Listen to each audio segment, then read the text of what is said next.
존경하는 오세정 총장님, 여러 교수님, 그리고 오늘의 주인공이신 졸업생 여러분들과 가족, 친지 여러분, 안녕하십니까? 빅히트 엔터테인먼트 대표 방시혁입니다.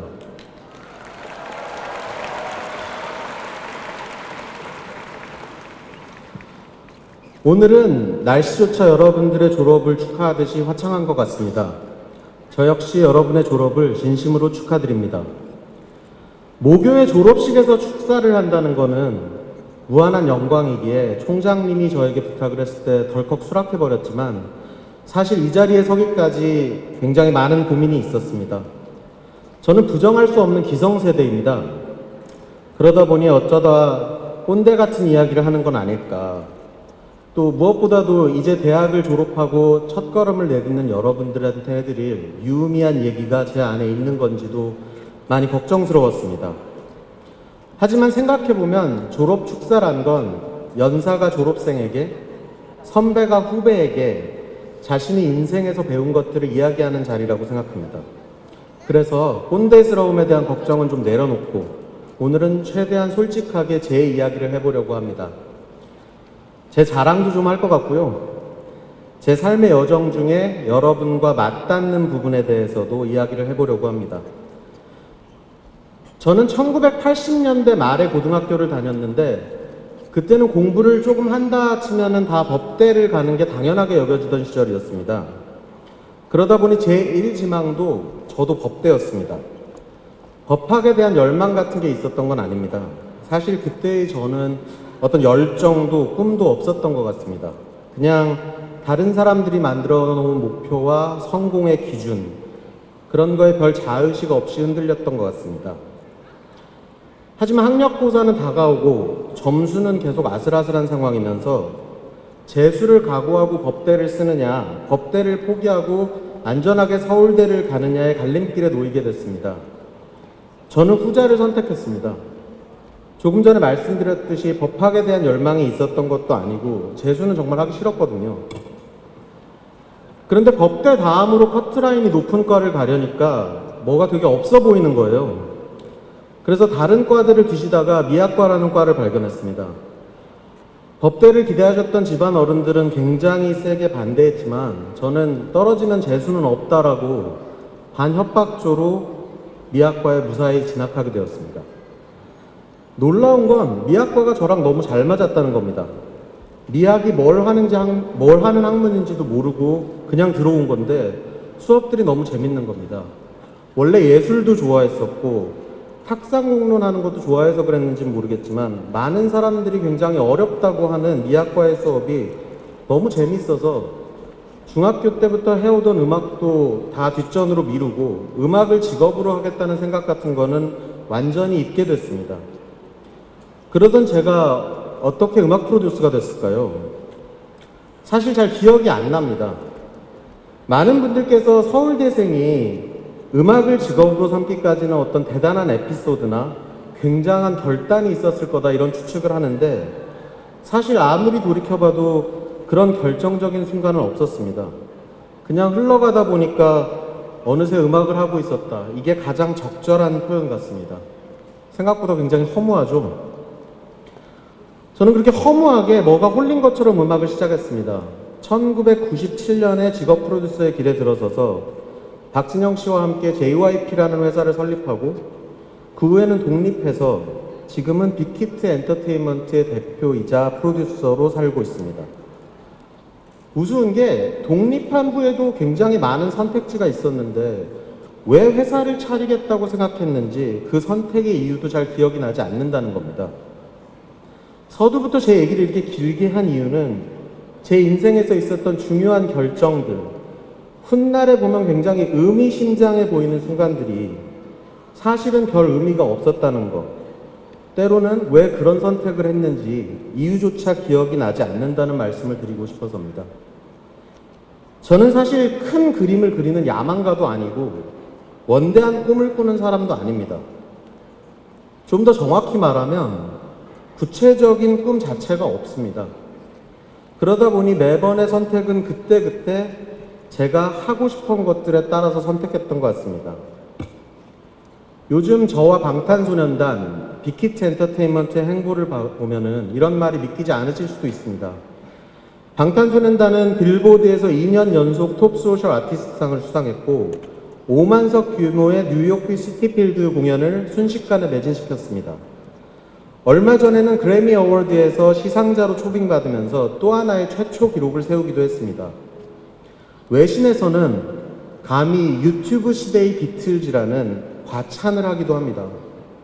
또한 현재 전 세계 주요 지역 스타디움에서 모두 투어를 할 수 있는 몇 안 되는 아티스트의 반열까지 올라가게 되었습니다.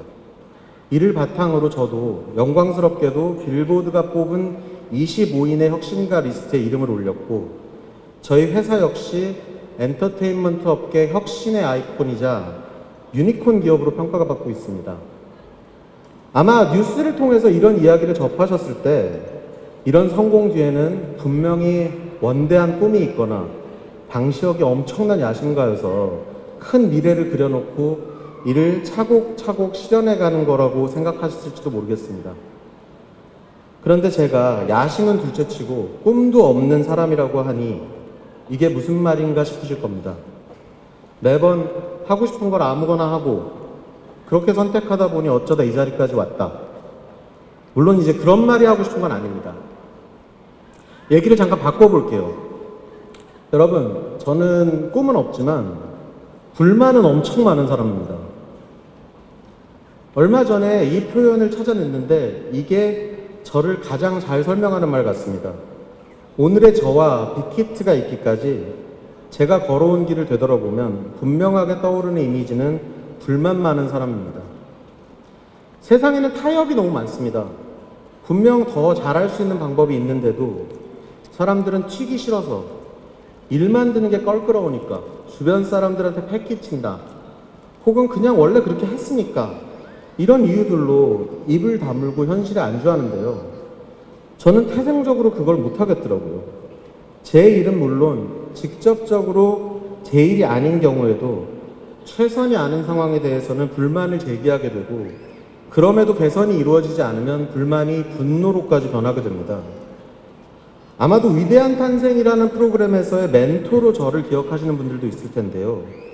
참가자들이 최선을 다하지 않을 때 분노를 폭발시키던 제 모습을 기억하실 겁니다. 그게 사실 많이 비호감이었죠. 그때 이후에 그런 형태의 분노를 폭발시키는 게 좋은 결과를 가져올 수 없다는 것을 깨닫게 되고 이제는 사실 그렇게 분노를 폭발시키는 일은 없지만 그 모습이 제가 불만 많은 사람이라는 게 어떤 뜻인지 설명하기가 좋을 것 같아서 잠깐 언급했습니다. 이런 저의 성정은 제 작업, 제가 만든 회사, 일에도 똑같이 발휘되었습니다. 최고가 아닌 차선을 선택하는 무사한 일에 분노했고 더 완벽한 컨텐츠를 만들 수 있는데 여러 상황을 핑계로 적당한 선에서 끝내려는 관습과 관행에 화를 냈습니다. 그 중에서도 저를 가장 불행하게 한 건 음악 산업이 처한 상황이었습니다. 이 산업은 전혀 상식적이지도 않고 불공정과 불합리가 팽배한 곳이었습니다. 음악을 직업으로 삼고 이 세계를 알아가면서 점점 저의 분노는 점점 더 커져갔습니다. 제가 세상에서 가장 사랑하는 음악이 세상으로부터 부당한 대우를 받고 이용당하고 있는 느낌을 받았습니다.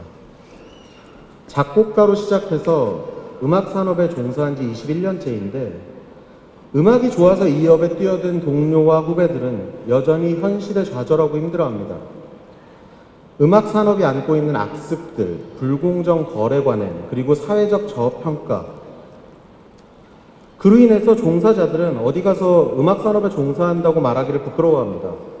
많은 젊은이들이 여전히 음악 회사는 일은 많이 시키면서 보상은 적게 주는 곳으로 인식하고 있습니다. 우리 고객들의 상황도 크게 다르지 않습니다. K-POP 컨텐츠를 사랑하고 이를 세계화하는데 1등 공신의 역할을 한 팬들이 지금도 빠순이라고 비하되는 경우가 비일비재합니다. 아이돌 음악을 좋아한다고 떳떳하게 말하지도 못합니다. 업계와 사회가 나서서 찬양하고 최고의 예우를 해줘도 모자랄 판인데 왜 이렇게 대우를 하는지 전혀 이해할 수가 없고 저는 화가 많이 납니다. 세계적인 명성을 누리고 전 세계 음악 팬들에게 위로와 감동을 주는 우리의 아티스트들은 근거 없는 익명의 비난에 힘들어하고 상처받고 있습니다. 우리의 피, 땀, 눈물의 결실인 컨텐츠 역시 부당하게 유통되거나 저평가되고 때로는 부도덕한 사람들의 주머니를 채우는 수단이 되는 경우가 아직도 너무 많습니다.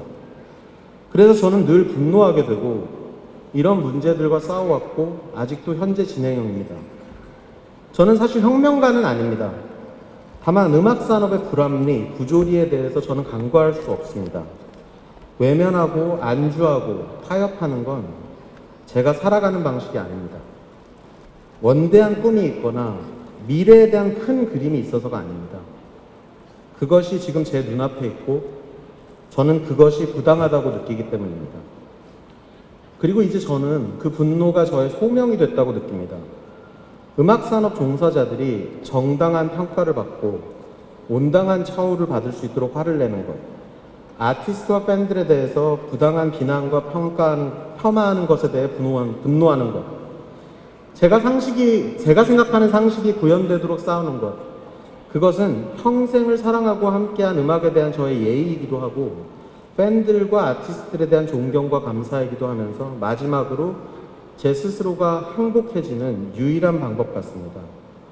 저는 행복에 두 가지가 있다고 생각합니다. 하루 종일 학업이나 업무에 시달리고 집에 왔을 때 따뜻한 샤워를 하고 뽀송뽀송한 이불 속에 들어갈 때 다들 너무 행복하시죠? 맛있는 음식을 먹을 때도 마찬가지입니다. 이렇게 감정적으로 행복한 것도 있지만 이성적으로 인식할 수 있는 행복한 상황도 있을 겁니다. 어떠한 상황에서 행복을 느끼려면 여러분 스스로가 어떨 때 행복한지 먼저 정의를 내리고 그러한 상황과 상태에 여러분을 놓을 수 있도록 부단히 노력하셔야 합니다. 저의 경우 두 번째 행복의 정의에 입각한다면 이렇게 말할 수 있을 것 같습니다. 우리 회사가 하는 일이 사회에 좋은 영향을 끼치고 특히 우리의 고객인 젊은 친구들이 자신만의 세계관을 형성하는데 긍정적인 영향을 주는 것. 더 나아가서 산업적으로는 음악 산업의 패러다임을 변화시키고 음악 산업을 발전시켜 종사자들의 삶의 질을 개선하는 데 기여하는 것.